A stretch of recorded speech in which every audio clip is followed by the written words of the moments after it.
Good afternoon, everyone. So we're on to the last session. Don't worry, I will be repeating all the important information once everyone has came in. But yeah, just to say hello and feel free to introduce yourselves in the chat to everyone else. I always find in filmmaking or in the arts, networking with your peers is also very important. So please feel free to post information about yourself and yeah, we're still waiting for maybe a few more people to join. Yeah. Oh, and I'll repeat this, but just so everyone is aware, you probably would have seen the session is being BSL interpreted. So if you would benefit from seeing the BSL interpreters in Spotlight, or you can't see them very clearly, if you could send a message in the chat and one of the team will be helping you out with it. Yes, if anyone requires the BSL interpretation to be spotlighted. Great. I think we have the numbers have kind of stopped there, so I think we'll make a start because time is very valuable, and we've got a really brilliant guest here today. So yes, just the first thing, as I mentioned already, the session is being BSL interpreted. So if you would benefit from it, please send a message in the chat. The session is being recorded and will be uploaded to the BFI Network's YouTube channel afterwards. So if your internet drops off for whatever reason, you can catch up there. The session structure is that obviously after the quick introduction from me, the first 30 to 40 minutes, we have already had some pre-prepared questions that we'll be asking and talking about. Obviously, you're very welcome to submit your questions at any time via the Q&A button below, via the Q&A box. You can also submit questions anonymously if that's what you prefer, and we will be spending the last 15 to 20 minutes answering those questions. Yeah, and the last point, also really important information, my colleague have also popped it in the chat. So at present time, all the funding streams that we talked about at Croydon Council are closed due to COVID-19. So all the information today is intended for a general conversation only. And the second point is, as we all know, every local council in the UK is very different. This session is intended for informal and general advice.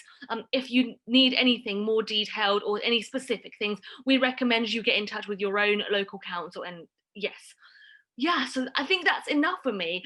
And we will welcome our panelists to come on board and introduce themselves.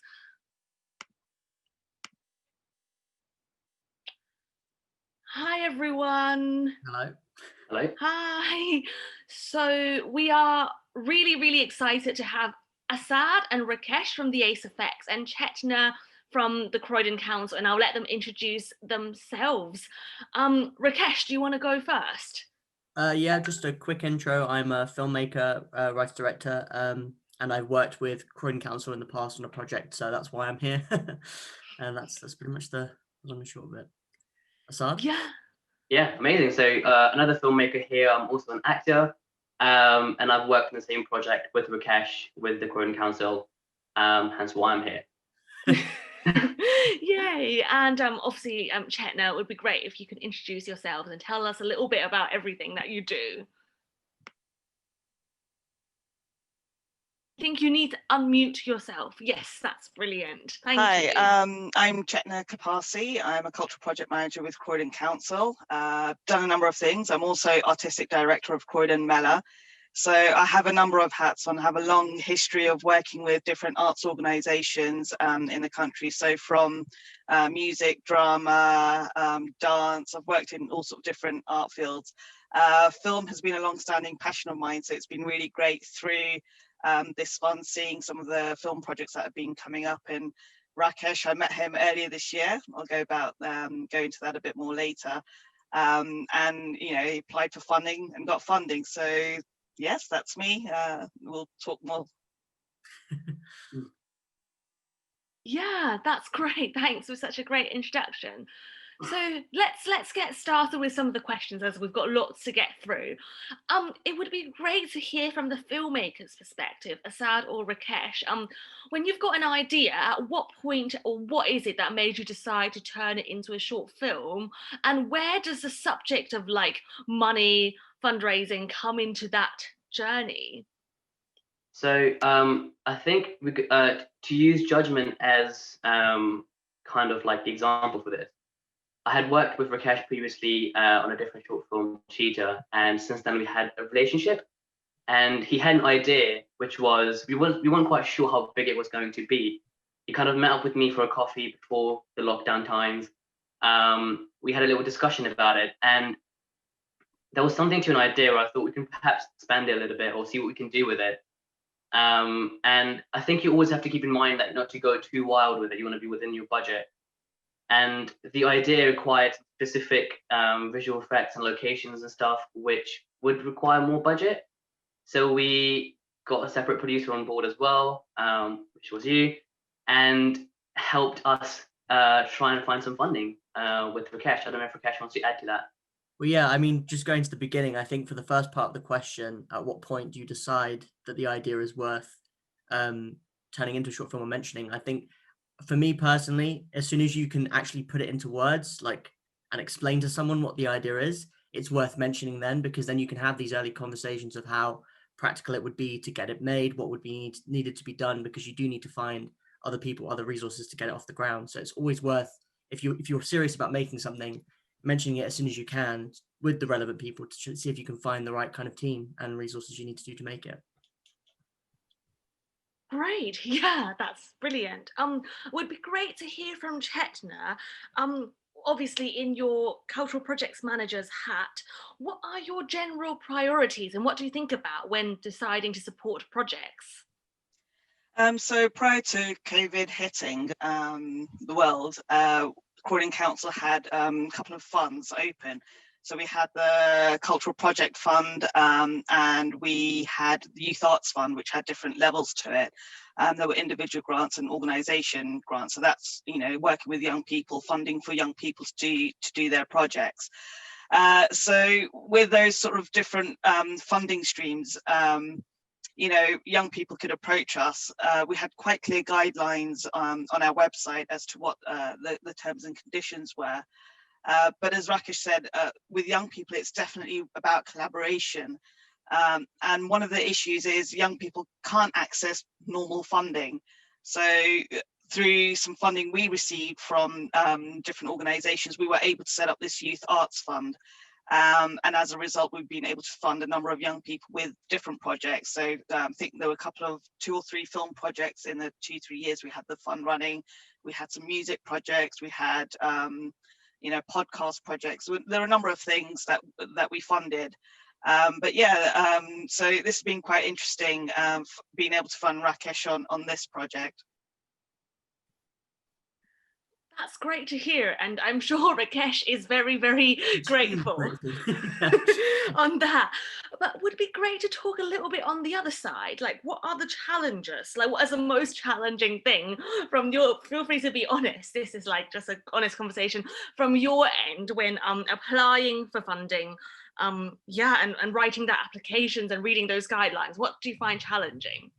I think, I mean, obviously there's a lot of unspoken rules when it comes to this kind of communication. The same with just general emails, you know, there's expectations that aren't necessarily laid out, and you have to, I think one of the biggest questions you need to ask yourself is, and this is what I ask myself is, do I really need this funding before I apply for it? Because obviously a lot of these funds are for very desperate situations in some cases and people that might not be able to access it elsewhere.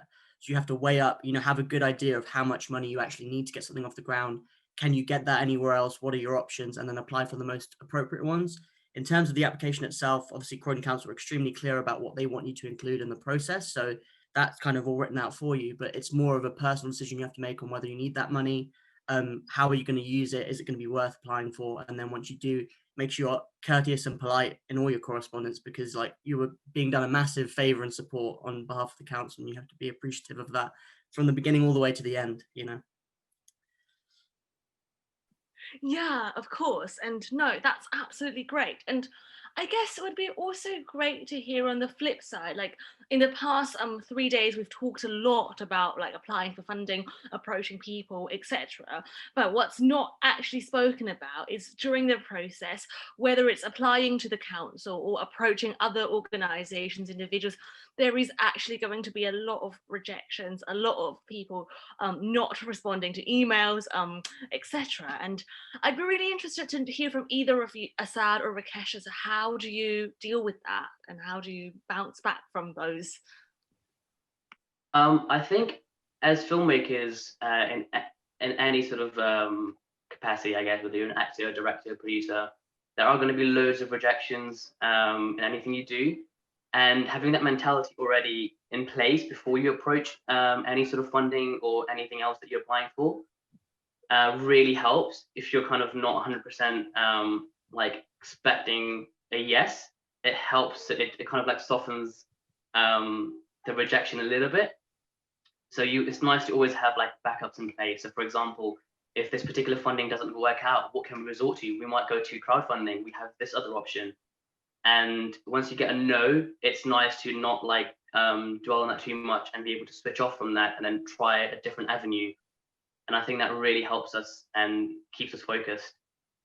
I think it's also worth mentioning that, you know, just because you've gotten a no, if you've gotten that correspondence back, it's always worth responding to that positively and kind of keeping that relationship active, because more likely than not, you'll be going back to the same source again for a different project. There's no point, you know, burning bridges or writing people off just because one project didn't get off the ground. Just, you know, remain courteous and polite and keep the relationship alive, because it could be beneficial for both people in the future. Great. Yeah, no, absolutely. I totally agree with that. Chetna, we would love to hear a little bit from you about, obviously you've already talked a little bit already about like the priorities of the council, but where does sort of like reaching out and supporting creative young people within the borough come into your remit of work and etc.? So I work with other cultural colleagues across the organisation. So we work very closely with the local cultural education partnership. So every borough in the country should have an LSEP. So I think that's London Cultural Education Partnership. And they do a lot of work with young people. As you know, as the term says, it's education. So in terms of priorities, you know, we work across different sectors. And you know, looking at different ways of supporting young people. Just going back to something that Rakesh said earlier, and I think Asad mentioned it as well. When you're applying for funding, whether you're a young person, older person, whatever, always check the eligibility criteria of the funding pot you're applying to. You know, are you the right person? Is your project the right project for the funding you're applying for? Because that's a mistake a lot of people make. You know, check the criteria. If you're not sure, if it's a little bit grey, you know, don't be afraid to pick up the phone or email people. There should always be a contact number or contact email address. You know, do always make sure you know, talk to people when you're applying for funding as well. And again, something that Rakesh mentioned earlier, diversify your funding, you know, look at the different streams of funding. But going back to what you asked me in terms of, you know, our priorities. So every council, every borough will have priorities in terms of what they're doing. Young people will always feature within that, you know, because young people make up so much, especially in Croydon. You know, I think we have one of the largest populations of young people in the country, let alone, you know, London. So it's like, how can we support young people to be creative, to grow their career, to grow their talent? So it's about looking at that, what ways we can support you. Funding isn't the only way. There are other ways we can support you as well, which I can go into in a bit as well. So yeah, there are a number of things we would look at from our end. You know, what does your project entail? Who are you working with to deliver your project? How well defined is your project? Is it just a sort of little idea in the cloud, or is it something concrete? You need to have, you know, your ideas very, very clearly presented. That's really useful to hear. And yeah, I guess it would be really good to ask a follow-up question. I guess it would be really good for the listeners to hear then what exactly is that a good application, or sort of like a good sort of like, I guess from the council's perspective, a well-defined, a well-established, or a kind of like a project that you're likely to fund. What does that look like? Again, you know, looking at the criteria, so whether you're a young person or older person, because I've seen, you know, older people, you know, doing project applications, and it's just really not well defined. So if you are going to go for a funding application, most definitely you need to look at the eligibility of the funding. You know, I had so many applications in where we had to reject because they hadn't read the criteria.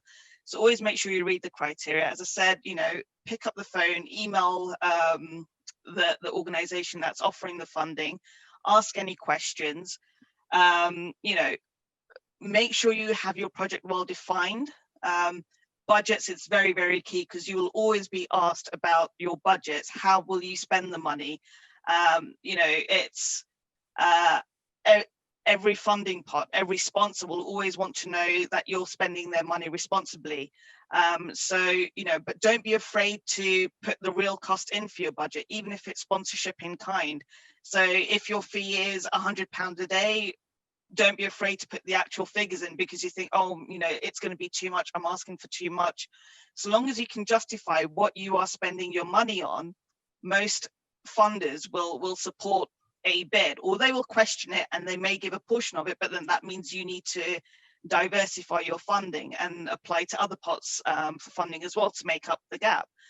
Be creative as to, okay, well, if I don't get the money for this, because that will always be the question, if you don't get fully funded, how will you see this project through? Because again, it's like with crowdfunding, isn't it? You commit to raising £5,000, but you may only get £2,000. What are you going to do if you only raise £2,000?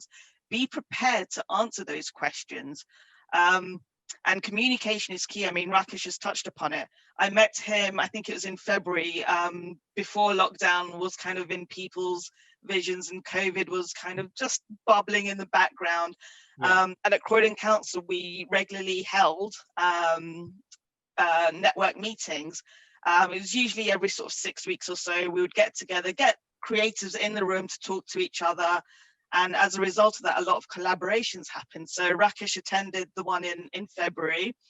It was the biggest one we probably did. We, I think, had over 100 people in the room, and Rakesh came and talked to, I think it was myself or a couple of other colleagues as well. And I'm sure he met other people in the room as well. And, you know, it was really nice that he started that dialogue with us. And immediately he got in touch with us within a few days of that meeting, saying, oh, I'm looking at applying for a Youth Arts Fund project for, this is my project, and gave a little background. I sort of responded to that, and then, yeah, he was talking about getting his sponsors on board. So I could see he was keen, you know, from the first minute we spoke to him. He already had it clear in his head, you know, what he wanted to get funded, you know, followed up with the emails, followed up with subsequent emails as well, got the application in. I was just going off on leave then, unfortunately, at the end of February for a few weeks. And then COVID hit. So by the time I came back, the world had started to go upside down.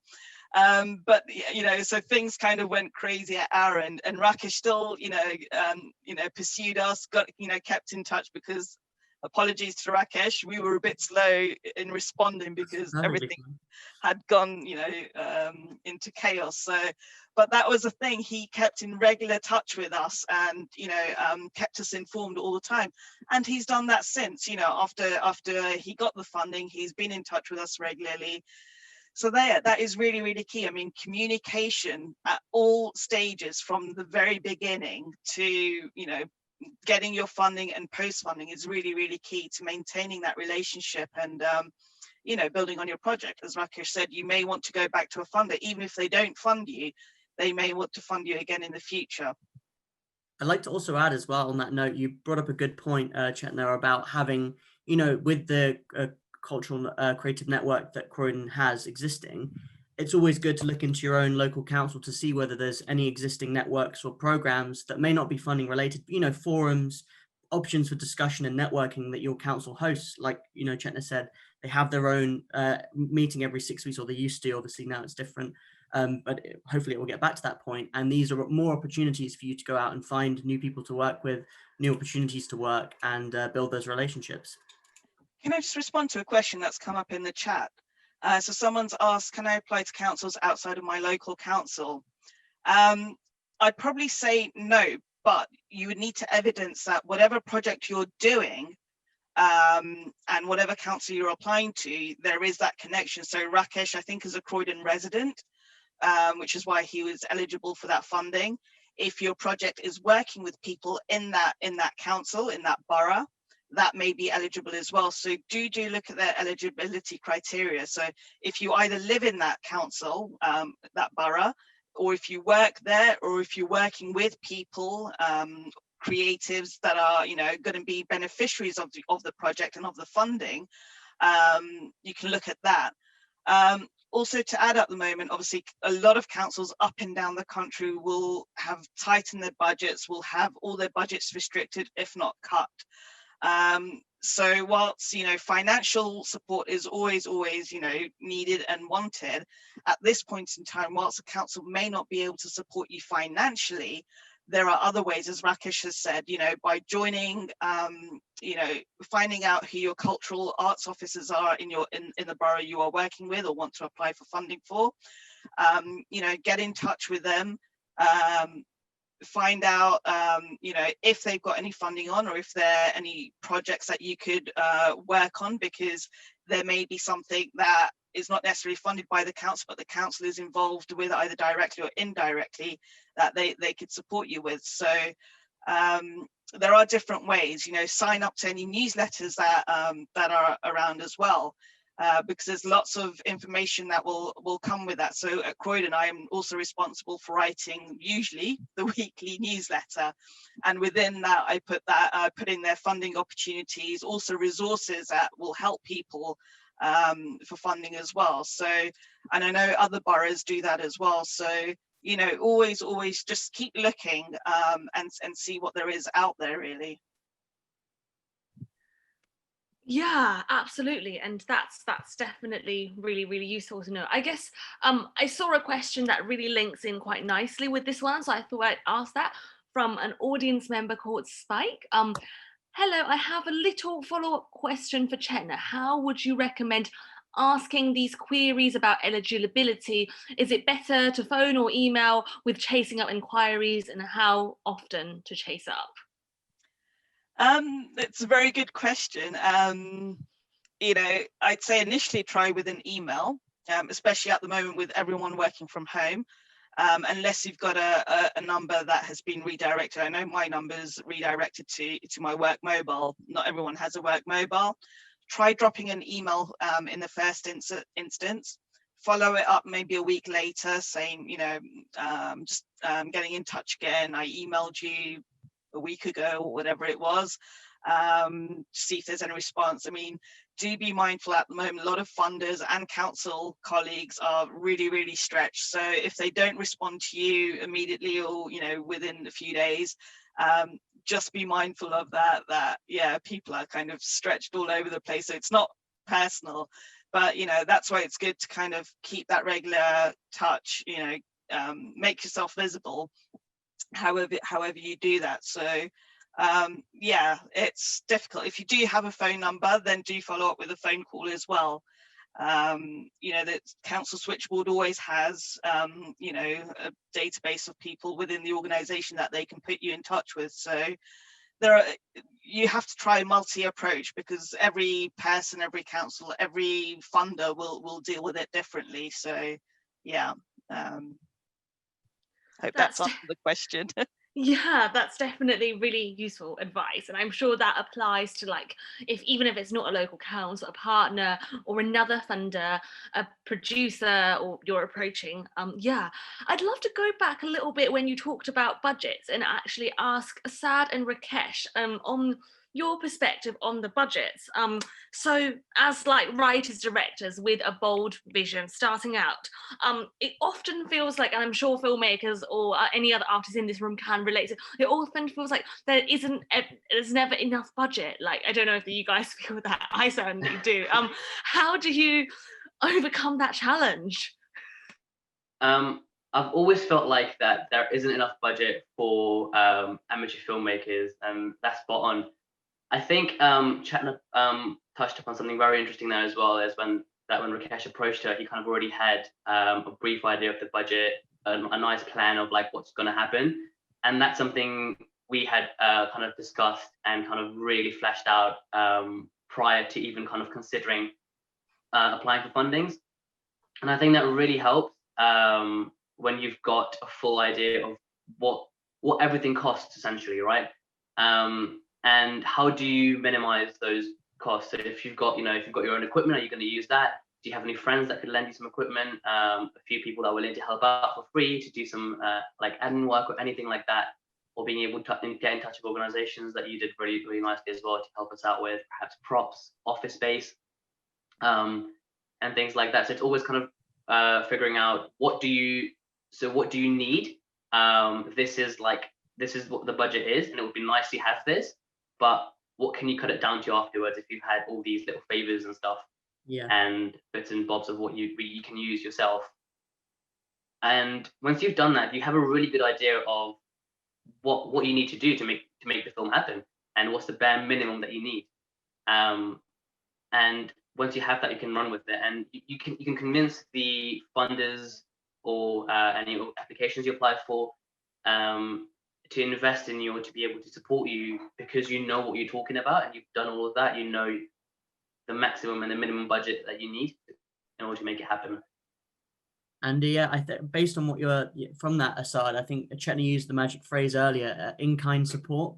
So Yeah. often, as you're saying, Asad, like other companies or other people will have their own equipment or resources that you can use yourself. And if you might be thinking, oh, I don't have many filmmaking friends, where I'm just starting out, where would I get that from? There are a number of communities on Facebook, online forums. Like there's one major one, I think the link will be sent. Filmmakers Collaborate UK, BFI have their own networking group on Facebook. And these are great ways to meet people. You might meet a sound recordist in there. You might meet a fellow producer that has their own existing resources. And these don't even involve, having a budget for them directly to spend on them. That, if someone's looking to make a project and they have sound equipment, they can't just go make a project with the sound equipment. They need a camera. If you have a camera, there you go. You now have some of the most basic equipment you need to get the set ready and get the project off the ground. So look for that in-kind support as well as money, because that will help buff out the actual financial budget you have and what you can actually do with it through subsidizing through this in-kind support. I just want to quickly add to that as well. And it's something that one of the producers in the first webinar mentioned as well. And that was, don't aim for something too high, because if that's kind of like the end point, then you have nowhere else to go afterwards. And that's what we did as well. We started off with a short film that was £200 and it was £600. So we kind of like went up in scale, and it also shows that you've been able to create something with less money, so people can trust you with more money in the future. I'm not sure if Chetna kind of looked at the previous projects that Rakesh did as part of assessing the application, but I think it's a good practice to kind of be able to show what you've made without any budget, or self-funded, and then move on to asking money for bigger projects. I mean, what I would say is be realistic. So, if you're gonna do a budget for £10,000, and someone assessing the application will look at it thinking, well, that doesn't really sound good, it doesn't sound right, there's something not quite right here. So be realistic with your budget. If it's going to cost £10,000, justify it. Justify everything that's in there, and what you are going to spend it on. But if you put £10,000 and it doesn't quite look right because you haven't explained it properly, so just make sure you explain every single thing that you're costing in your budget. And if it's realistic, if you're applying for, if it's £10,000 of budget, you're applying for £2,000 from one funder, let's say the council. Where are you getting the rest of your funding from? Is some of it in kind? Is some of it through other funding? So, list everything. So the funder can see the bigger picture, and that will apply whether it's a council or whether it's a sponsor or whether it's a trust or foundation. Wherever you go from, it's the same principles that will apply across the board, really. So yeah. Oh, you're on mute, You're on Natalie. mute. Yeah, absolutely, and that's definitely really useful to know. I'd love to ask Chetna, so if someone listening is from a council that probably doesn't have that very clear guidance on their website, doesn't have any information saying whether there is any funding available, how would you have any advice of how can they start that conversation with their council? I guess I'm really fortunate that I work for a council that, you know, has put the arts and culture and creative industries quite at the forefront of it, of all policy, which is why over the last 2-3 years, up until COVID hit, and even actually when COVID hit, we were able, you know, to set up some funding. So when COVID hit, we were immediately able to respond to set up a bit of an emergency fund. It was a small pot, but it still enabled things to continue to a small amount to support our creative organizations. So, you know, if you live or work in a borough that hasn't quite got the message that culture has to be the heart of, you know, regeneration, the heart of the community, you need to start making that conversation with them. That dialogue needs to start happening, because, you know, culture plays such an important part in our lives. I mean, you look at the last 6, 7, 8 months, how would any of us have survived without Netflix, without Prime, without music, without Spotify, without whatever? So, you know, it's the likes of Rakesh and Asad who will be, you know, the future filmmakers who we will be watching on Netflix or whatever platform is out there. So, you know, really make sure you have that dialogue, because if you guys aren't making your voice heard, your council, your borough is not going to think, oh yeah, culture doesn't really matter here. Well, actually it does matter a huge amount. So someone needs to start, you know, get your friends together, get your, you know, colleagues together, set up a network in your local area, start championing your local council, go as a collective, and start knocking on doors.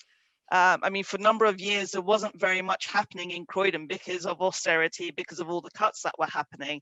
And it was about 5-6 years ago that, again, it started from the grassroots, that, you know, the grassroots creative community started building up and building up and building up. Unfortunately, we had a director in Croydon who was positioned to be a creative director and started instigating these local networks, etc. So, you know, it was driven from her. I mean, before I joined the council just over a year ago, I was a freelancer, like, you know, many people who are probably watching, you know, and sort of dreamed of doing more in my borough where I was working. I was doing everything outside the borough, and slowly things started to change. I'm like, wow, you know, it's getting a bit more lively here in terms of culture. So, you know, it has to come from the grassroots. If it isn't happening in your borough, please go knocking on doors and demand it. Talk to your councillors, talk to your MP. Yeah. Yeah, that's definitely, I guess that's definitely really good advice. I guess just to share, obviously, a little bit of personal experience, when COVID-19 hit, I, as a freelancer, like many people in this room, I also found myself unemployed. And my local council is Camden Council in London. And they didn't have any clear information about what they're doing to help, etc. And I just dropped them an email to explain, like, I work in the creative industries, my livelihoods has been destroyed by, I had projects cancelled, I had people that are not able to honour my fees, etc. I'm not going to go into that story. And they ended up giving me a discretionary grant which helped pay my rent, and I was able to eat food for a couple of months. So I think I absolutely agree. If you ask, people can only say, like, the worst thing that could happen is people will say no. So yeah, absolutely. Sorry, that was a little bit of a sidetrack, but yeah, we've got a question from an audience member, from Melissa. Are councils open to negotiation to reduce location filming fees, or are they fixed fees? Is this something you know anything about, Chetna?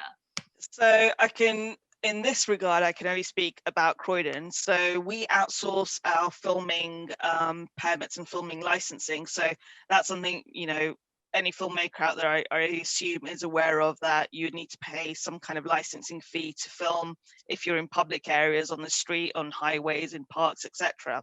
If you're in a private building, that's a different matter. So we outsource our filming to an external company called Croydon Film Office. I think they do a number of filming locations across the country. So in fact, this week, I think I've helped to resolve a massive issue for a local organization. We can't negotiate any fees down. You know, I tried that with, so basically Tallow Theatre Company, who are the leading black theatre company, are based in Croydon now. We funded them for a project as part of the Cultural Relief Fund, and they wanted to film one of the things they were doing for this project.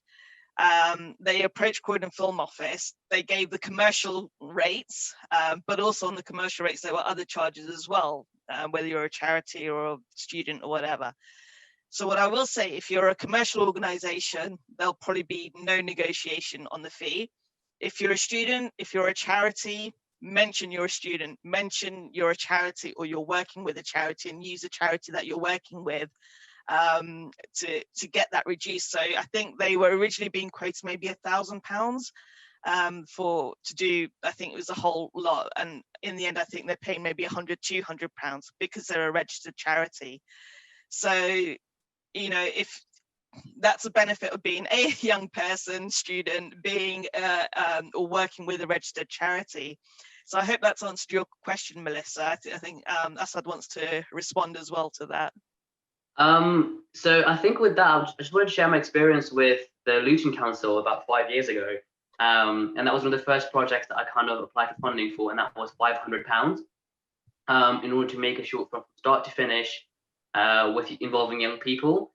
And essentially with that, that £500 didn't really cover for any location or anything like that. It was essentially just to kind of cover costs from people traveling into town and food for the day and things like that.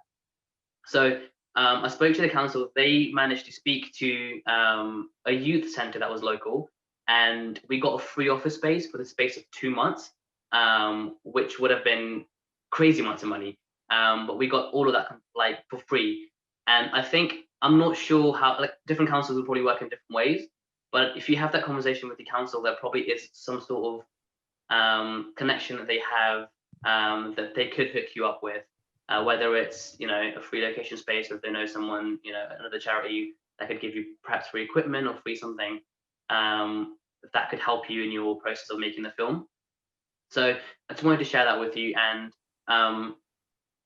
just to kind of finish that point up as well, we did in the end use up the £500 and then approach the council again to ask for another £500 to be able to then screen it in the Luton Library, who wanted us to pay for it. They weren't gonna be as charitable, so we asked the council. They provided us another £500, and we managed to use that to screen it. So I don't know if all councils will be able to provide additional funding after they funded you as well. But I don't know, perhaps Chetna is probably the best person to elaborate on that. Yeah, I mean, just in response to that, Asad, you gave a really good example of, you know, the collaborative nature. So the council may not have been able to either reduce the fee or given you funding. However, they introduce you to XYZ, which enabled your film to be screened or filmed, you know, in a youth centre, for example. And again, that's a lot of what we do as well. We make those connections. So when Rakesh applied for the funding that he got earlier this year as the Youth Arts Fund, you know, we got him in touch with Zuko. So again, that's the eligibility of funding, where, you know, as a young person, you can't access certain funding because you don't have a bank account, you don't have that track record, you don't have that history. How can you access that funding? By collaborating with another organization that potentially works with young people. So in this case for Rakesh, it was Zuko, a theatre company that are based in Croydon that do a lot of work with young people and are one of the partners in our Croydon Music and Arts C3 project, YPP, Young People's Project. So, you know, there's that. you know, can connect with another charity. So the youth centre, for example, Asad, that you mentioned, you know, there may have been some other collaboration there. So as a young person, or even as a freelancer, you know, as a freelancer, when I was a freelancer, I can access certain amount of funding because I'm a sole trader when I used to operate on my own. So I would, you know, needed to have partnered with another organization that was either a registered charity or a CIC that has access to that fund, you know, different pots of funding. You know, so collaborations is hugely important in whatever project you do, whether you're a young person or not a young person. It's hugely important. So, you know, that's why I'm saying you really need to look at the criteria of the funding you're applying for, because there'll be very few that will be open to young people directly, and there'll be very few that are open to freelancers or sole traders. So you will inevitably have to partner with someone. That is so true. Absolutely. That is very, yeah, that is very true with a lot of trusts and foundations, even not just local council. Following on that, it'd be really lovely to hear from Rakesh, because we talked a little bit about, obviously, as an individual filmmakers, you'd like, obviously on this particular project that you worked with Croydon Council on, you also partnered with a new charity that obviously how was that sort of navigating this new relationship with someone on in this context? Like, are you able to share a little bit to everyone about it? In part because obviously for me, I mean, I'm very early career, so a lot of it was new, especially at the time. For that, it was the first time I'd ever done something, approached anyone on that scale, for that scale of support. And in that regard, I think it's like, be honest. So especially with Zuko, you know, don't pretend you're some, you know, big shot that's doing them a favor by asking for support. You know, say, hello, I'm an ex-student filmmaker in my early career. I do, you know, any guidance or help I can get, I would appreciate that. You know, be honest with that. And it doesn't always have to be, again, about the rigid support you're looking for, because, you know, Zuko then, you know, offered off their own back to double check the application for me, like proofread it, give advice from what they would say, because they have also applied for the same kinds of funds before, so they had insight into that. And I think, you know, obviously you have to be confident in what you do to kind of give other people confidence that you can get a job done. However, you can still be humble and be honest about what it is that you need, because that can invite other people to offer support to you that you weren't looking for, but could actually help you quite a lot. And I think one of the important lessons from that first time, which I'm going to carry, and I'm sure many of the more experienced people listening will agree with this, is that these rules don't change if you become any bigger. You know, just because you now have a budget of 100,000 doesn't mean you can spend it willy-nilly. You're still going to need in-kind support, existing relationships, resources to tap into, because at the end of the day, no one wants to spend more money than they have to, and that's true for pretty much everything. So learning these rules and learning how to talk and build these relationships at this stage will carry you through, hopefully, for the rest of your career, if you can get the hang of it early and build that network which will support you, and you can support and have opportunities with other people through it. That's great. And yeah, no, I like, in all 4 webinars that we've been on this week, everyone has stressed how important communication is. I'd actually love to hear from all 3 of you. How would you sort of like tackle communication when things unexpectedly just don't go to plan? Like, how would you manage that very difficult communication? For example, you didn't get the funding from another place, or whatever that is. Chetna, do you want to start?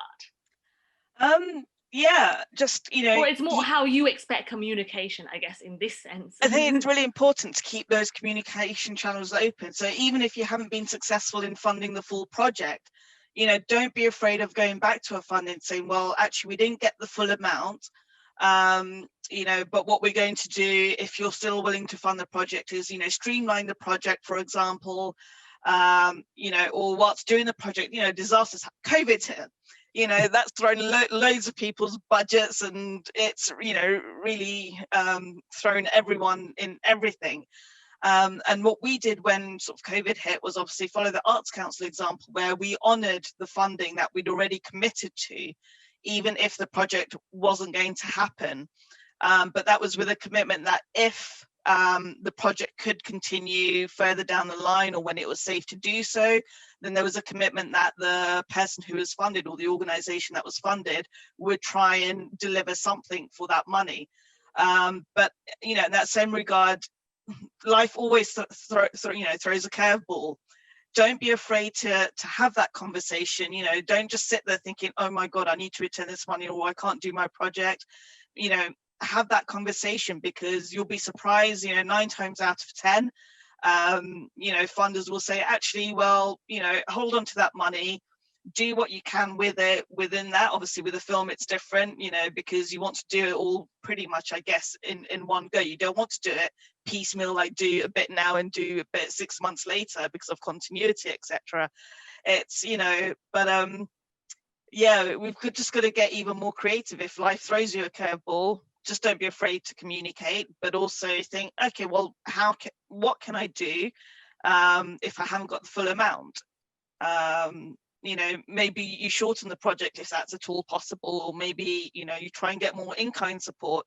But again, that could, that conversation may lead to the funder, the council, or whomever suggesting, well, actually, have you tried this, or have you spoken to so and so? They may be able to give you this for free.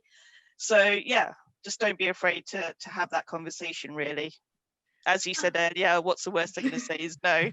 Yeah, I definitely agree with that, because from me and Assad's own project in which we were involved with Croydon Council, exactly that happened. We were 3 days into 4 for planned filming the weekend before lockdown, and we didn't end up doing that final filming day until August. So, from March to August. But the whole time, as Chetna was saying, we didn't hide that from the council. You have to be honest, like, this is the situation and this is what we're doing about it, because that will continue to inspire confidence that you're going to handle the problem, and they know that you're upfront and honest about it. And it builds that trusting relationship, because there's nothing to gain from pretending there isn't a problem, because it's going to bite you down the line. You've got to be very proactive in communicating what's going on and what it is that you're planning to do about it. I'm sure Assad will agree with that.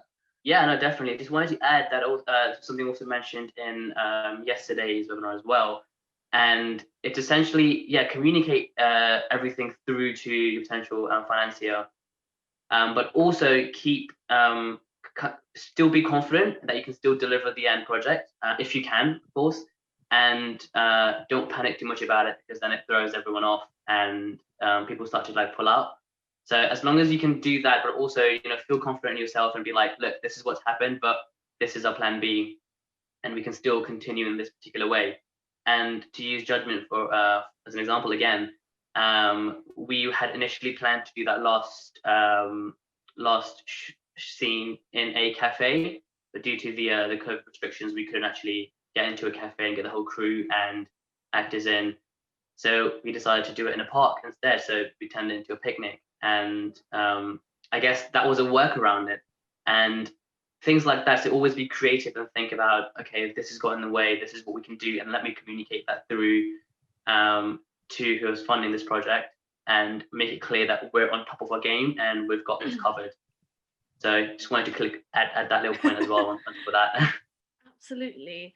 I guess just a follow up on that, like, as of earlier career filmmakers, when it would be really nice to hear about from if there's any are you scared to communicate with an organization like the council, and how do you gradually overcome those nervousness and actually build kind of ease into that more I feel like a confident correspondence on these things?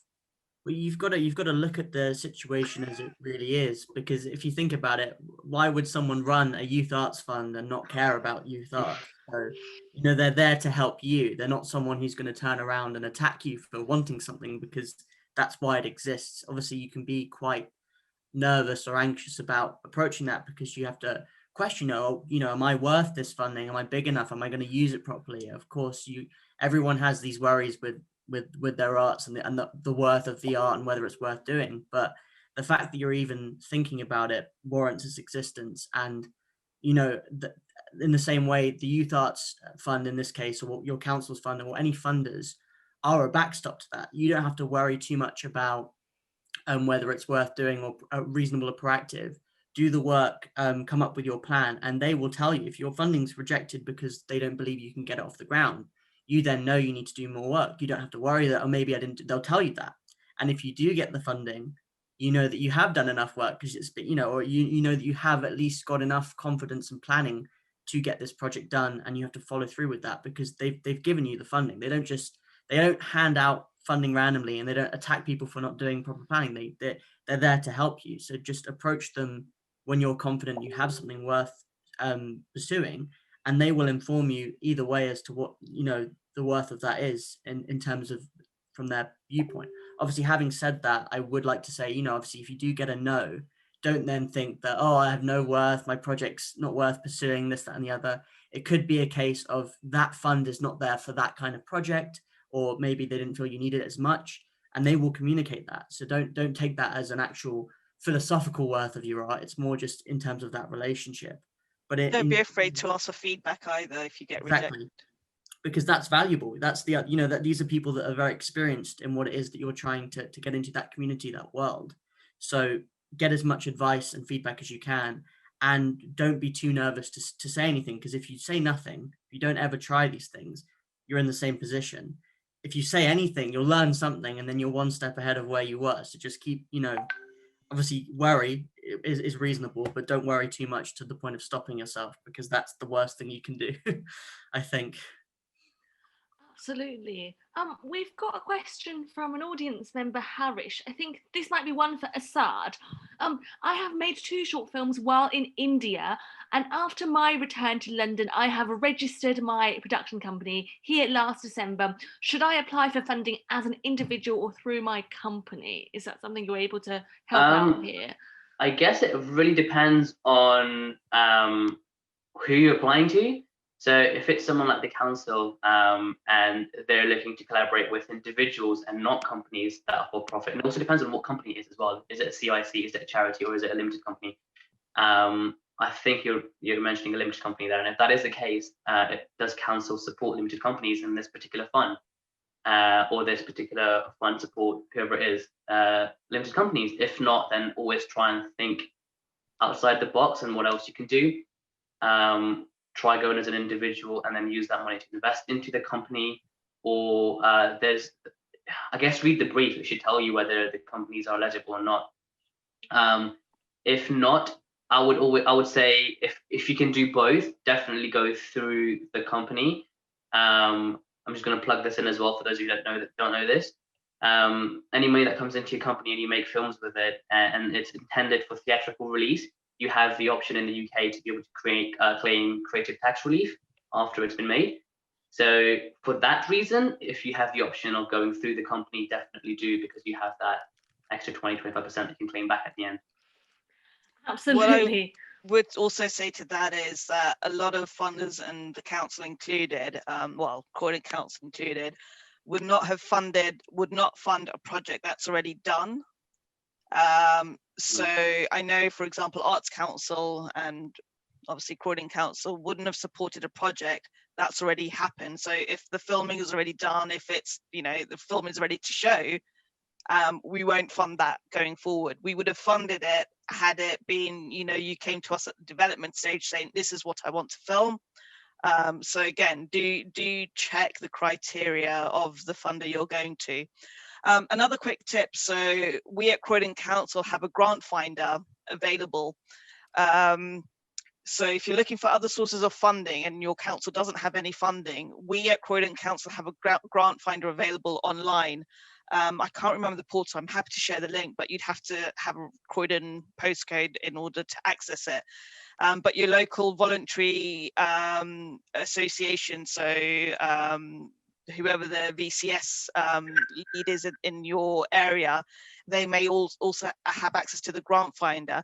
Within that, you can type in some key search criteria where you can say, okay, this is the kind of funding I'm looking for. Keep it a bit loose so you're not restricting yourself too much, and that will come up with a whole list of funding options. I think Rakesh has been looking at that as well, haven't you? And I've been sending the emails out, so I don't know if you want to tell us your experience about that or... Well, I think it goes back to, you know, if there is an available weekly newsletter or a source of information from your council, in which case in Croydon there is, and again, check with your local, you'll find something, you know, in most of the correspondence through the newsletter, which Chetna's very heavily involved in doing, they outline that they have this grant finder service so that it saves you the legwork of having to individually find grant by grant or options, because they have that existing knowledge and they're willing to share it. And again, this might not be the case for every council, but you have to do some research to find out whether that's the case. And if it is, it can save you a lot of time, because I'm quite new to funding grants and how that works. So a resource like a grant finder is, a dream come true in terms of finding new options, because it saves you a lot of that, and it gives you an understanding of who and what grants are available for. So it's always invaluable to have a look into that and dig into your local council, send out some correspondence to see if they have any existing resources like that they can share with you. Absolutely. We're nearly at the end, but it would be great if we could ask Chetna a question that kind of in your career, you've obviously wear loads of different hats, and you have done so many different projects. How is the kind of funding approach for a council different to, for example, places like the BFI network or other sort of more public, as in council funding is still public, how is funding for the council different? And yeah. I really don't think it's that much different. Obviously, you've got to look at the council's priorities. It's the same with any funder. You look at the priorities of any funder. There'll be certain organizations that only fund young people. There'll be certain organizations that only fund a particular art form, for example, or, funders that support only old people. So just look at each criteria. Obviously, the council has a responsibility to all its residents. So, for us, young people is a priority because we do have one of the highest population of young people. Culture is a massive part of our policy as well. So, look at your council's criteria. What are they focused on? What are the challenges they are facing? Can you be part of the solution to any problem the council is trying to resolve?